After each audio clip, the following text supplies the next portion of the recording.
Hey there, restaurant pros. It's David Scott Peters, and welcome to episode 29 of the Restaurant Prosperity Formula.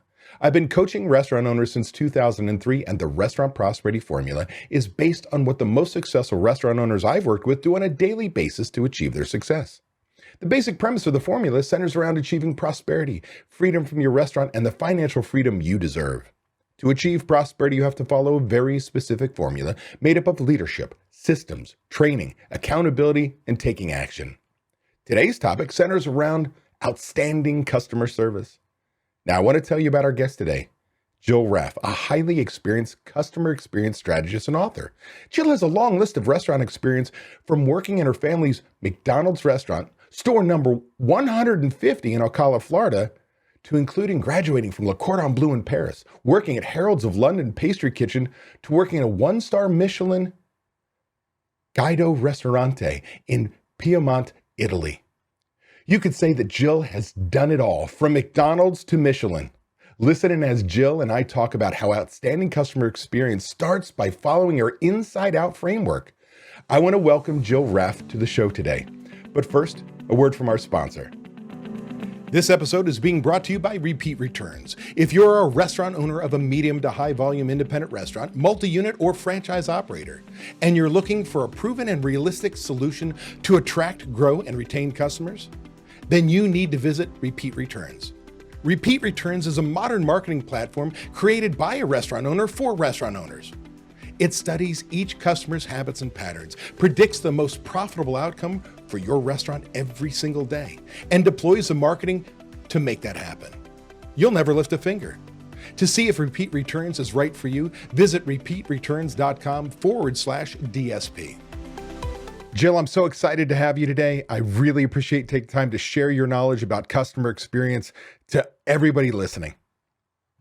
Thanks, David. It's always a pleasure to speak with you. Thanks for having me on.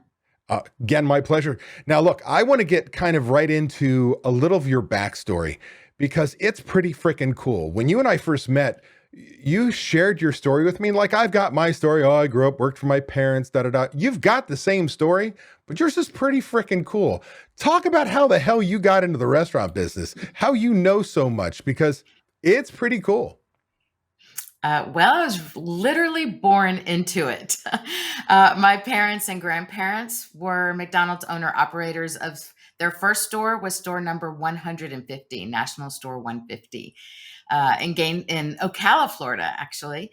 And then when I was 9 months, they moved to Columbus, Georgia, where they opened and brought McDonald's to that whole region as well. So I literally grew up hearing Ray Kroc, the founders, values and principles, and really talked about core ethics of work ethic and just going to conventions and seeing the progress of the company throughout, from manual to automation. It's been pretty interesting ride.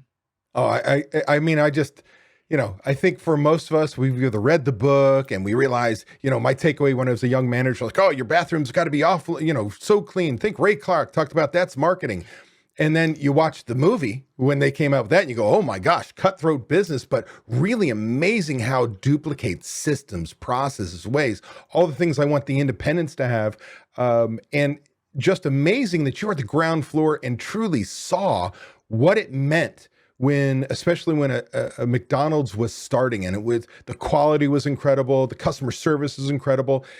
Just do me a favor. I'm going to ask you one extra question that really has nothing to do with anything, but I want people to know your parents, their view of customer service and taking care of the guests and the employees was stellar. Like, your dad had a culture, your mom, they had a culture in that business that was truly amazing. Can you just touch on that just a little bit? Because culture has so much to do with operations.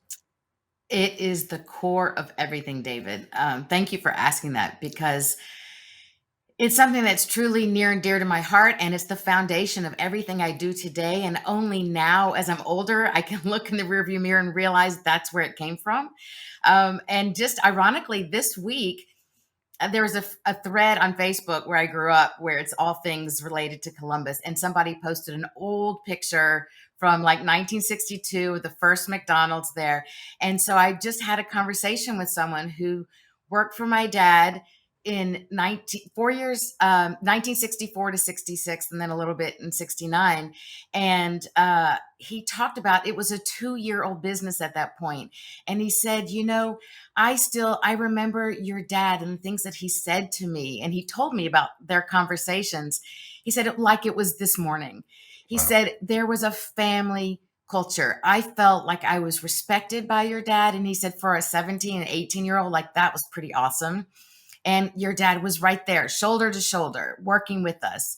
And he never asked me to do anything that he wasn't himself doing and knew how to do. And so he really touched on the fact that it was a family culture. It was this work ethic, these committed people who wanted to be a part of something bigger, and they created this together. And that was something that my dad really created in the business that is, I think, today is so crucial. Oh, amen. And that's kind of why I want to draw that out of you, because I want people to understand. I talk about culture all the time. You and I are like 16-year-old girls talking in a cafeteria at times when we start talking about customer experience and so on. Yeah. But that really resonates in who you are and your approach. And I just wanted people to be familiar with that. Now, I've got a really strange question for you. You and I have talked about this. I had to ask you, and I think I'm a pretty bright guy, but you've got a title, EX, the number 2, CX, EX to CX expert. What the hell does that mean, Jill? Well, EX is getting to be more well-known now with the focus on our people, and EX means employee experience. So many know what CX is, which is the customer experience. But I believe so strongly that in order to have that outstanding customer experience, you must first have outstanding employee experience. And the number 2 in there is, I play off of the B2B and B2C, but I believe 100% that you start with EX, and EX will take you to great CX. So that's why I help businesses anywhere from EX to CX, therefore my title, EX to CX expert. And I'm a speaker, I'm a consultant, I do workshop trainings. So that's why I just include expert, because it's a broader encompassing title. Well, I love it. And I just wanted people to understand what it is because, again, similar upbringings, again, independent versus chain doesn't really matter. We worked for our parents. We truly understand our core values align in so many ways. And that internal customer is so important. And that kind of, I want to talk about today is the outstanding customer experience, but really hone in and start with, you've got an inside out framework you talk about. And I'm really hoping you will share that with our listeners today because it's freaking brilliant. Thank you. I'm happy to. So the idea you mentioned, internal customers, and that's exactly right. I see the employee as our front line, our first line customers. So for any owner, your first customers truly are your employees. And we think about what we want our employees to do, how we want them to interact, how we want them to treat our customers. We're always focused on the customer experience, as we should be. However, in order to create that, we must, as business owners, first think about, how are we doing exactly what we expect of our employees? How are we doing that and interacting with, engaging with, educating, investing in our customers, our employees who are there to represent who we are? They're the ones who put out our brand promise to your end customer. So ultimately, it's really important to focus first on the inside.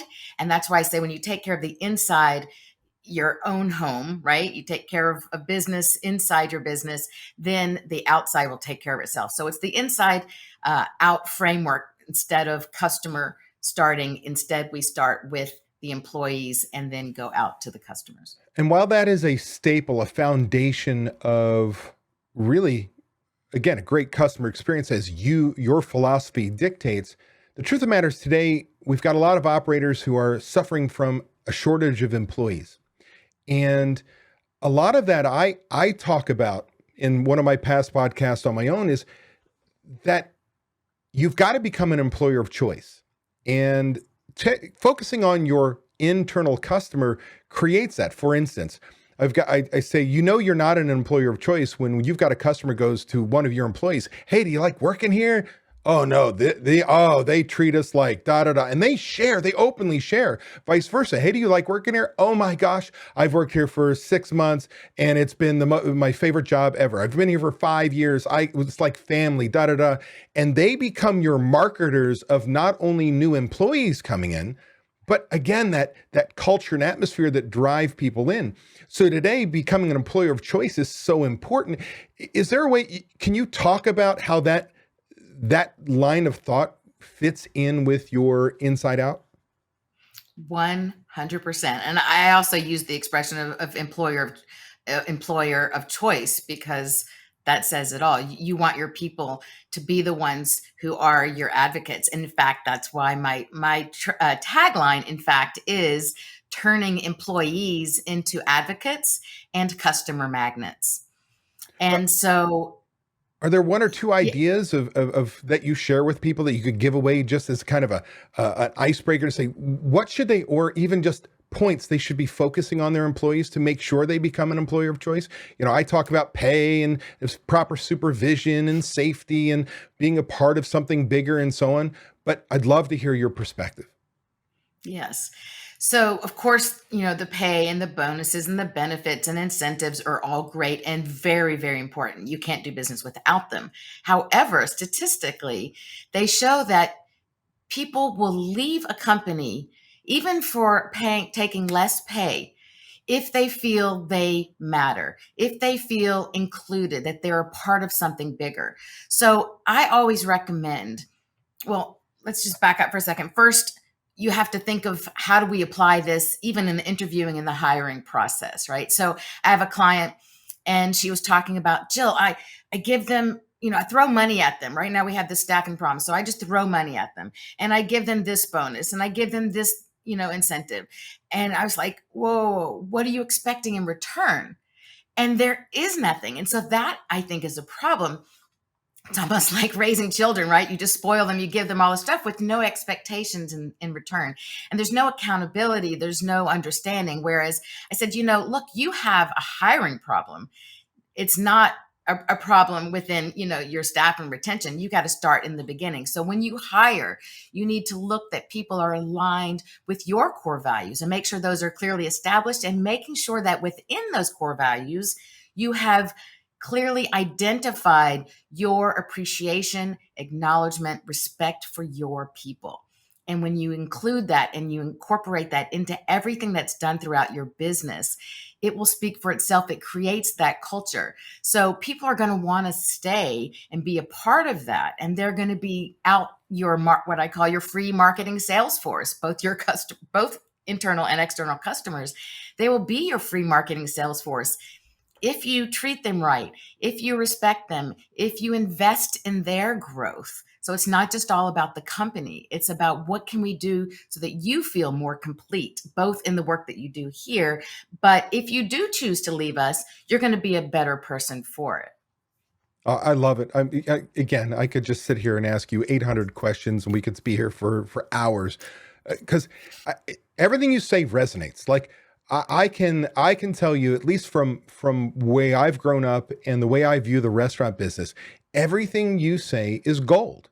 And how do you, when you're coaching one of your clients, members, how do you get that message through when they get into that fixed mindset that it's, oh, these damn employees and it's the damn government and it's the damn that it's easy to blame everybody else. How do you snap them in to go look internally and go, it's you, it's your core values. It's how you treat people. It's how you create a culture in your business that truly is welcoming, and there's a chance for advancement, all those things that, we joke around the millennials are looking for. Well, there's millennials and younger now, so we can stop bitching about the millennials.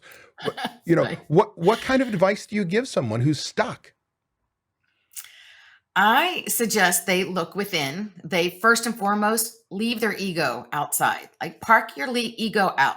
That alone will make a huge door open up for possibilities, for better communication. So I'm certified in a it's a personality assessment, but it's much more. It's really a communication tool. It's called Type Coach. And it's a great thing because it helps leaders identify who they are, how they receive information, how they deliver information, all the different things about their temperament. And then you can look at the same for the people that are working for you. And you might actually discover that they're not the ones being contradictory. They're not trying to cause problems. They just may process information differently. And maybe the problem lies in how we communicate out and not their problem in receiving. We need to understand our people and know everyone's different. How does this person that I'm working with, how do they best hear and see the information that I'm putting out? Oh, The other thing is, emotional intelligence. So again, I do a workshop on emotional intelligence. It's looking at our communication styles. It's looking at our human side. And if we peel back some of those layers of what we've learned, that we kind of, some people feel they have to be a certain way, or the industry's always been this certain way. If you peel that away and stop and say, at the end of the day, it's about that human to human connection, and we speak to people from that vantage point, I think you will see huge headway. I, again, I'm just a fan. More we talk, the more I just want to ask you more questions. Um, the personality profile thing has been around a long, long time, but it's only recently, in the last decade or so, that restaurants, because it was big corporations and so on, restaurants are starting to understand from hiring what does my profile of my best person look like in each position, because they're different personality types. How do we attract them and analyze and say they're a better fit for this job? But what I love you bring up, and it's important for owners to understand, we often look at our management team and get frustrated. We're like, oh, they don't act like me. Well, thank God. If we had a whole team of you, this shit wouldn't get done, because you don't want to do that. And we have different communication styles and different things. What we've got to do as leaders is look internally and go, I need to deliver a message slightly differently. So you might be somebody who is very impatient. Get to the facts, facts, facts. Where you might be somebody like me who's flowery and likes to draw out, but give you all the details and so on. Well, you got to recognize who you're working with so you get the most out of them, because that does trickle down to the line employees. If you're an owner and you're just working with your managers, even if you're not drilling down, doesn't it? 100%. Yes. And you touched on some key points. Usually the people who are the owners are going to be in the disc profile. They would be Ds, right? And this, which plays off of Myers-Briggs a little bit, is going to be strong extroverts, and they're going to be intuitives. And so an intuitive sees the big picture, right? They're the big idea people. They're the visionaries, and they just don't want to deal with all those details. But thank God, like you say, there are people in the organization that are detailed people, because without them, these big ideas would never come to fruition. And so you do need to have all types of personalities, but the key is having them in the right position, because otherwise, like, all hell will break loose. Like, you and I think are very similar. We're extroverts. We get our energy from brainstorming and debating an idea, where some Yeah. people would be like, oh my God, like, oh, there's all this conflict. It's like, no, it's not conflict. This is like just good conversation. And that's how we get to the best of whatever the idea is. But we need to respect others who maybe are introverts. And not that means that they're shy. That word's been Right. misinterpreted a lot of times, but they just need more time to sit and think about the idea. And thank God, right? Because we're ready to roll with the next idea. And sometimes you need to just slow down. So it is about getting the right people in the right place. And these assessments really are excellent for that, because, if you have me doing accounting or something in the back, oh, I'm not going to be there long. I will quit, right? But, someone with our personalities, you're going to want them front of house. You're going to want them engaging with your people. Right. So it's really looking at your people and using the 80-20 rule, right? Like, find out what is their 20%. And likely you want to find people who are their 20% fits into your 80%. So maybe that's not your area of genius, and you could do it. And there's an expression that I love: just because you can doesn't mean you should. So really leverage your people and your talent, your human assets, and really let those people who that's their area of expertise, let them run with that. And then you take care of your 20%. So let me ask you, by the way, just on a side note, I know you're going to find this hard to believe. On disc, I'm in a high I, high D. I know it's going to blow your mind. There's no way in hell, David, is that. If I were to look at today's day and age, and I look at your inside out, it's so fitting because the key buzzwords now, every decade has their things. It's really about appreciation. Your employees feeling appreciated, to create that positive work environment, to have them be a part of something bigger. Again, to pick on the millennials, the old timers are like, oh, these millennials, there's a whole new term called ghosting. They ghost you on an interview. They ghost you on a job. They don't do they're leaving quickly because you can't treat people like shit anymore. It's not 1980s, 1990s where you're throwing pots and pans, you're yelling at people and they're just a number. Like they want to be a part of something bigger. They want to see that there's chance for advancement. Even if they move around, they just want to know there's an opportunity. They want to, again, be a part of a group, something that means or does something. And the younger generations are following suit. And so when we start to look at this and say, all right, we understand who we are, we start coming down here, the managers are the ones that are truly have to find out what's unique in an individual and push that button. What are you doing? Is appreciation something that you're finding it's not just a buzzword, it's something that we have to incorporate? And if so, what are you recommending to people? Huge, huge, huge. At the core of every person, I don't care where you're from, what family you were raised in, what part of the world, it's a basic human need. We all need love. And as a part of that love, we all need to be and feel appreciated. So when you mention appreciation, I have this other kind of this philosophy, an acronym I call SHARK, and it's protecting, right, your employee and customer experience.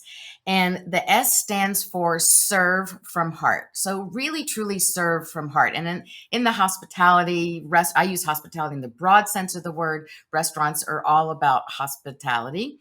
So we need to dive into that hospitality soul that I think we all have and serve from heart. H is to not only listen to what your people are saying, but hear them, truly hear the words and the meanings behind what they're saying in order to be able to make them feel that appreciation, make them feel heard. The A, so I've since made the A kind of A squared, and it stands for appreciation and acknowledgement. We all want to be acknowledged for what we're doing. We want to be appreciated for what we're doing. And these apply, David, to both the employer and the customer. So if we think about this philosophy, so those are the double A's, the A, appreciation and the acknowledgement.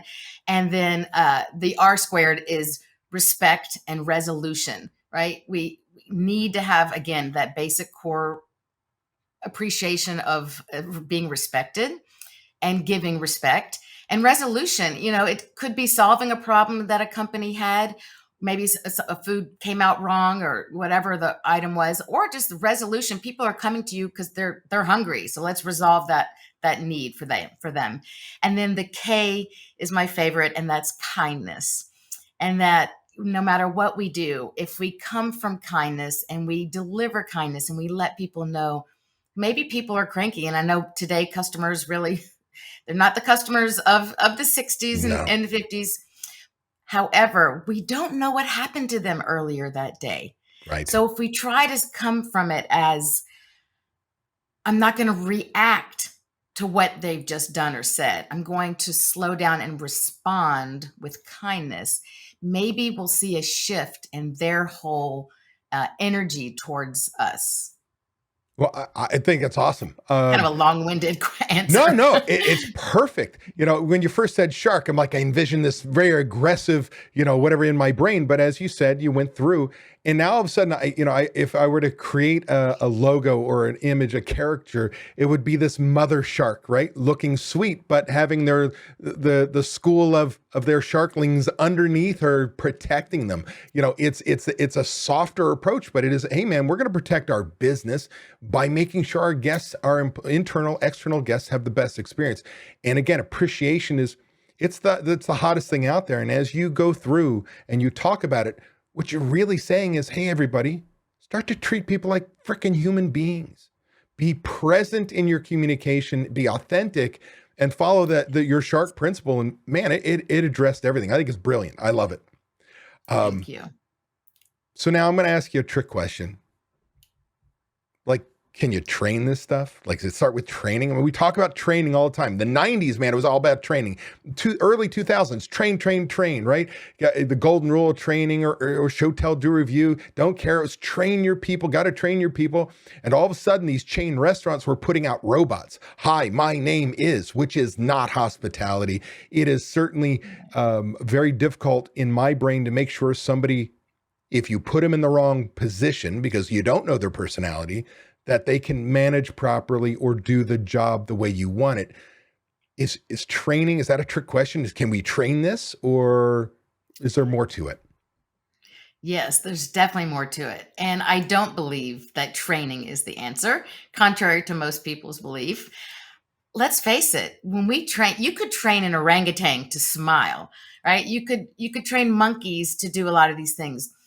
But what we need is that human to human touch. And so what that means for me is you must educate people. So educate is the first E of my E3 formula.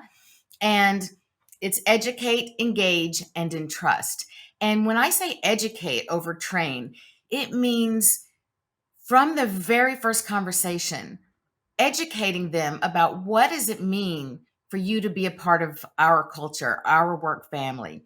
What does it mean in terms of how we treat each other? What words do we use? What words, expressions do we not use? What do we do when we have a slow period? Do we just say, okay, now I'm slow and I can hang around? No, Ray Kroc's words were, if you have time to lean, you have time to clean, right? Like there's always something to be done. So it's that education of what it is. And then it goes deeper along the way. You continue to educate throughout the process and the employee journey that someone is with you so that the customer journey continues to be a good one. So we educate first. We don't just train. The training is the rote things, that the tasks, right? How to do certain tasks. Yep. But the education is the foundation that creates that culture. And that is crucial to the survival and thriving of your company. I love it. So all in all, what we've talked about today is, if you want to have a great customer experience, the only way you're going to do that is to have the right people on your team doing the right job, understanding who you are, how they should treat people, how they should treat each other. I mean, basically, it starts with you and your core values. I mean, it just keeps drumming back to you, the leader of the business. Am I simplifying that too much? 100% no. Clarity is key, right? When you've got clarity, then you don't have the chaos. And what you just said is 100%. It starts with you. If you aren't clear on your core values, then work with someone, with David, myself, or someone else to help you get that clarity and to write it down. It's not something that Jen just gets written down and stuck in a file cabinet or even pasted on the wall. How do you incorporate those values into every decision that's made, into every action that's taken by your people that represent your brand promise? And 100%, it's got to start with you. And I believe, you talked about management. Another word that to me, I love language. I love certain words and the nuances from them. And another word for me that kind of sits a little bit stuck in my chest is management. Yes, there's a level they have to manage the processes and what's going on. But I believe that we need to create more leaders. And my process when I work with people is I believe we need to create leaders at every single level. And when every person in that restaurant feels that they are a leader in whatever it is that's their responsibility, then you're going to find people are going to shine. They're going to show up for you. They're going to be willing to put in more hours. They're going to be willing to maybe take less. And I'm not suggesting that you pay them less, but I'm just saying that they become a part of something that we talked about, that family that makes them want to thrive, that makes them want to contribute and to stay committed and be your advocate, right? And through that become the customer magnets, because what customers don't want to be around that kind of great energy in your restaurant, besides the great food, of course. Sure, absolutely. So I'm going to tell you this. I'm going to kind of stop us here because I'm going to have you back. We're going to talk more. We're going to go through this further. But there's really great takeaways for operators as they're listening to us, to truly understand that you've got to take care of your internal people. That's how you give a great experience. And it starts with you. Core values. I think maybe you and I will just do one on just core values. I've got a whole course on or lesson on core values. I've written literally probably 100 core values. I can tell you that it's groundbreaking for people because you brought up one of the biggest things that some of my best operators have learned. I can tell you that I had an operator who literally core values changed his wife and his way they run their business. When a manager would call up and go, should I do this or what should I do? And he just says, well, how would you make that decision based on fitting with our core values? And all of a sudden the empowerment on his managers to make good decisions, because I talk about if you use core values as a decision maker, you're never going to be in trouble. There just may be a coaching opportunity. Does that make sense? Love that. Love that. Absolutely. Empowering your people. So that's why my third E of the E3 formula is entrust. So it's similar. It's the same, different wording. And so after you've educated your people properly, you've then engaged with them shoulder to shoulder, showing them what to do, how to do it, never asking them to do something that you don't do or know how to do or wouldn't do yourself, which also speaks volumes, something I just learned from someone who worked with my dad. And the third E is entrust, because once you've done those first two, educated and engaged with them, now you can entrust them to go on their own, to be independent decision makers and watch them thrive, because now they're going to take on that pride and even pride of ownership, even if it's not theirs, because you've created that, you've invested in them and you've said, look, you've got this. Think back to what we did before. And you're right, the core values, let that be your guide. Knowing who we are, what would you say? How would you solve that? Because it's like, right, the expression that if you teach someone how to fish, right, versus fishing for them, now you've taught them how to fish. And now it's like, okay, go out and fish for yourself. You figure it out. What would you do? You've got probably an employee for life when you do that, because now you're like, wow, I'm important. They're going to trust me to make those decisions. Well, I also look at it this way. You're allowing somebody to learn how to run a business, to make decisions on their own, which means the job satisfaction goes way up. I'm not just babysitters of the idiots, just making sure the lights are on and the money makes it to the bank. I make a difference every day with every interaction I have, because I'm entrusted to make decisions. As long as I know what my role is, if it's not outside my scope, like if I always talk about if the air conditioner falls through the roof, well, you go straight to the owner. That's not in your, but a customer needs some help, an employee needs some help. You can make that call. You don't have to find me, the owner, and go, what should I do? I mean, it's just more rewarding. Yes, absolutely. And when you hand that over, also think of the amount of time that you have just gained back as, executive, more, upper management, and as the owner. You're not going to be tied to your business 24/7. And that's something I stress a lot, because I know, gosh, in this industry, it is hard and everyone is exhausted and trying to do everything. You have to leverage that out.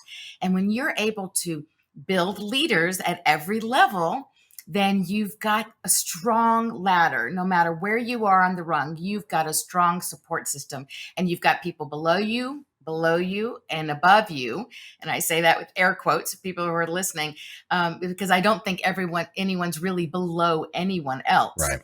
It's just whatever your task. Everyone should, I believe, should be purpose driven for the sake of the company's values and what the brand is, not just task driven. So it's not about just doing this one job. And so when you create these leaders at every level and you trust them, you have just now given yourself some freedom to either spend some more time with your family or vacation, or how about just giving you time to work on your business instead of in your business all the time. And that to me is huge. So I know you've got a giveaway for people listening to us. I'm going to get to that in a second, because I don't want to leave all these nuggets kind of floating out there. If I'm listening to us right now, I want to work with you. I want to, like, personally, I wish when I was an operator, you had existed. And I hear that all the time with me. And it's kind of funny for me to say that to you. It's like, the closest person I have to you would have been my mother, who's won awards for customer service training and things like that, but very old school, 80s, 90s casino days in Atlantic City. And so what you bring to the table is amazing. And I know that there are people listening to us right now go, I need to know what Jill Raff does. I want to know how to contact her. So what is Jill Raff? What do you do? What does your company do? Thank you. So we do a lot of things. We consult. We go in and speak directly with the owners or executive management, depending if you're a chain or independent operator, and really look at what's going on. And I love, as hinted before with our personalities, I love to co-create. And I think the most effective change is going to happen when we co-create solutions together, looking uniquely at what's going on in your business, which may not be, it's not totally different from everyone else, but you have your own unique situation. So we look at what's going on. So I consult and coach. I have a hybrid course online. So yes, there's the delivery of the online part, the videos and the worksheets and the action guides and the material, but that's together with coaching with me. So it's not just like, okay, I'm doing this, but I have all these questions and I need some feedback. We can bounce it off. So we do some coaching along with that. I do workshops with companies with, again, management, so that they can learn how to do various skills, think about their communication. There's many different workshops that I could do with people. And again, and I speak. So I'm a public speaker, professional speaker as well, and have spoken to restaurants at different levels, from actually McDonald's, as a matter of fact. They found me through my live show, and they're like, oh my God, she's speaking our language. Oh, and she comes from McDonald's. That's crazy. So I speak as well. And again, that could be at a conference, at a trade show, or just to your company, to your team. So there are many ways that I could support, and I'm happy to, because as you can tell, I'm super passionate about this and just really, truly want to make a difference. At the end of the day, I want to have an impact. I want to see the connection, the human connection coming together. When we marry that with business, we have happier people and we have more successful, profitable business. And that's what I love about the work I do. So you've got an opportunity for people, if they just want to dip their toe in the water, want to learn more about you, you've got a freebie for them. If they're listening to our podcast right now and they want to grab it, talk about how they would find that freebie, what it is. Absolutely. So it's called How to Double Your Restaurant's 5-Star Yelp Reviews in 10 Days. You will find that at the link, which is my domain, jillraff.com. So it's www.jillraff.com/help with Yelp. And Jill Raff. So R like Ronald, A like apple pie, and F like double F like French fry. So it's RAFF. So jillraff.com/help with Yelp. And I'll give you that link, David, so it'll be easy for others to get it as well. Fantastic. We'll put it in the description. I've got one last question for you. Well, I lied. I've got two questions for you. One is, how would somebody contact you? They're just so fired up right now. They know they want to learn more about you and what you do, and maybe how you can help them. How would they contact you best? Honestly, you can reach out to me directly, and it's jill@jillraff.com. You can email directly, or you can also check out my website. It is in the process of having some updates going on to it, but you can find that jillraff.com. There's a contact page there. There's a employee turn cost calculator there that might be of interest to you, where you see where the turn of the employees for you, what it's really costing you. You put in your own numbers and you can see how it impacts your specific business with what's going on. So I would encourage you and welcome you to do that. That's also free on my website, jillraff.com. Fantastic. Last but not least, is there anything you wanted to share with people that I didn't ask you, or a parting thought before we go? No, I think I would just sum it up this way, which is another kind of tagline, and that is my belief that we need to transform transactions into interactions. Everyone's used to and understands what a transaction is. There's no emotional connection. There's no real human connection. It's just an exchange of goods and services for money. When we go to the ATM machine to get money out of the wall, right? When you're done, it says, would you like another transaction? Well, yes, that's all it is. You've just transacted with a machine. We don't want that, especially when we're in a restaurant.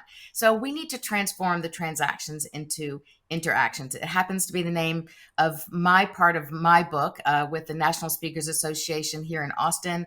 We have a collaborative book. You can find it on Amazon under that name of Transforming Transactions into Interactions, because I believe so strongly that in that expression, which really sums up everything. Perfect way to finish our interview with each other here. Jill, I want to thank you so much. I hope people reach out to you. I know I'm going to come back at you and hopefully invite you back on the podcast, because there's a wealth of knowledge that I'd love for you to share with people and attract them your way, because your passion for hospitality, your core values, all align with anybody that I want my people to work with. I will tell you all day long, I'd send people to you without hesitation. I want to thank you so much. Hey, that was an awesome episode. I want to thank you for taking the time to take action on building a better, more prosperous restaurant. Before you go, I want to give you these 3 thoughts. 1, by combining leadership and taking action with systems, and training being checked by accountability, you are on your way to creating prosperity for you and your restaurant. 2, I have something I need from you. Please leave a review on Apple Podcasts, Spotify, or wherever you happen to listen to podcasts. By leaving us a review, other restaurant pros seeking out this information are able to find it. I read the reviews, and hearing how this information has benefited you does wonders for me.